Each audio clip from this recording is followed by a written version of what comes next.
Halo teman-teman, Assalamualaikum warahmatullahi wabarakatuh. Sebelumnya yang kami hormati Ibu Ratih Mukhti Azhar SPMM selaku dosen pengampu manajemen strategi kelas A. Di sini kami dari kelompok 5 akan memaparkan hasil dari diskusi kami mengenai konsep dari BSC atau Balance Scorecard dan G-Matrix. Untuk sebelumnya, ada anggota dari kelompok kami, yakni yang pertama saya sendiri, Ratna Francisca Anggraini, NPM 19030. Yang kedua ada Anggraini Sulistiana, NPM 19031. Dan yang terakhir ada Agung Rimba Febrianto, NPM 21229. Apa sih pengertian dari BSC ini? Nah, di sini BSC atau Balance Scorecard itu dikembangkan oleh Dr. Andes Robert Kaplan dari Harvard Business School dan David Norton pada awal tahun 1990. BSC ini terdiri dari dua suku kata, yakni balance yang artinya berimbang dan scorecard yang artinya kartu skor. BSC ini merupakan metode pengukuran hasil kerja yang digunakan oleh suatu perusahaan atau biasa disebut dengan strategi manajemen. Pada awalnya, BSC ini digunakan untuk memperbaiki sistem pengukuran kinerja eksekutif. Dan dengan adanya BSC ini, sangat membantu suatu perusahaan untuk memberikan pandangan menyeluruh mengenai kinerja perusahaan. Agar kinerja lebih efektif dan efisien, dibutuhkan sebuah informasi akurat yang mewakili sistem bekerja yang dilakukan.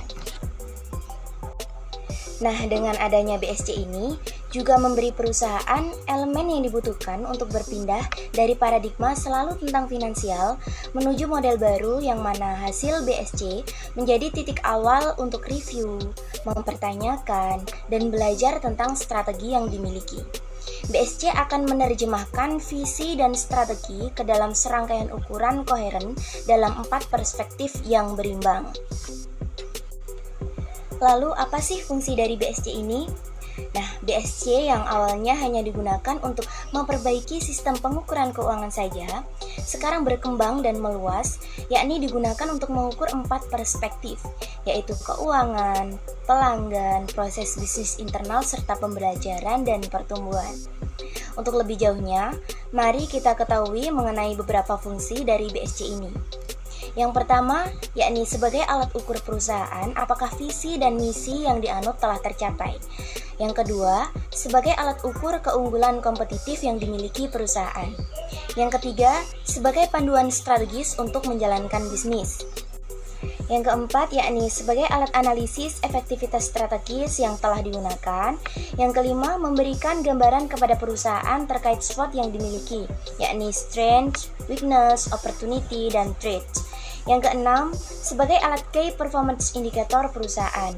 Yang ketujuh, sebagai feedback terhadap stakeholder perusahaan. Dan yang terakhir, sebagai alat komunikasi, informasi, dan sistem analisis pembelajaran perusahaan.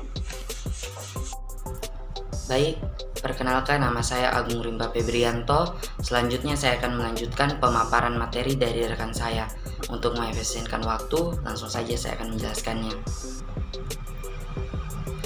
4 perspektif balanced scorecard. Yang pertama, perspektif keuangan. Kedua, perspektif pelanggan. Ketiga, perspektif proses bisnis internal. Dan keempat, perspektif pembelajaran dan pertumbuhan.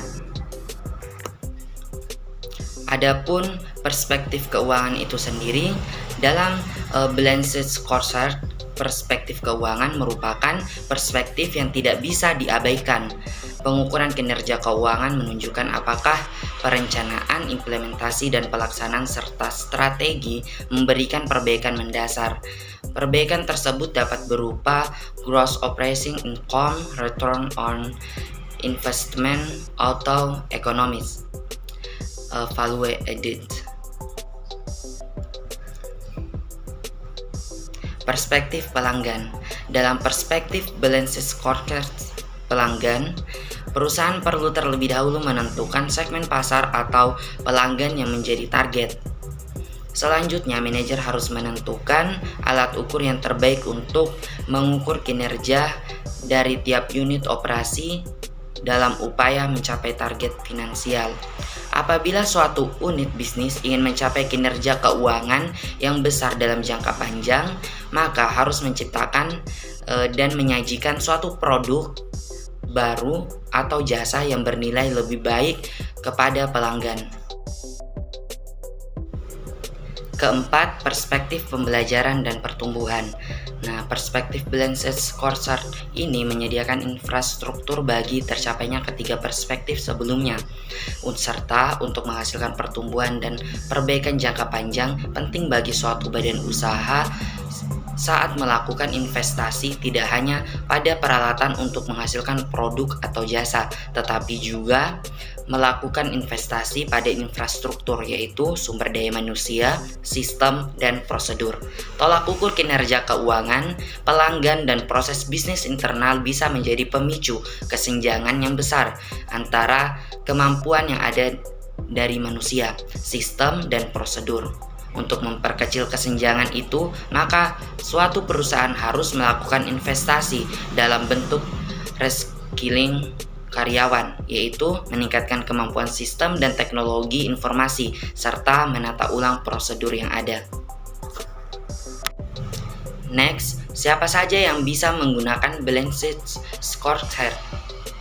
Balanced Scorecard menjadi alat manajemen yang bisa digunakan oleh berbagai jenis perusahaan. Biasanya, Balanced Scorecard digunakan oleh tim manajemen, baik di tingkat eksekutif dan di tingkat divisi atau departemen. Salah satu kunci dari penggunaan Balanced Scorecard yang efektif adalah dengan memiliki integritas dan dukungan penuh atas kepemimpinan manajemen. G-Matrix. Matriks G atau matriks General Electric adalah remodifikasi dari matriks BCG yang dikembangkan oleh McKinsey dan General Electric. Matriks ini berusaha memperbaiki matriks BCG karena itu tidak cukup fleksibel untuk mempertimbangkan masalah-masalah yang lebih luas. Kekuatan kompetitif dari unit bisnis atau produk. Sepanjang sumbu X, matriks pengukur seberapa kuat dalam hal persaingan unit bisnis tertentu melawan saingannya.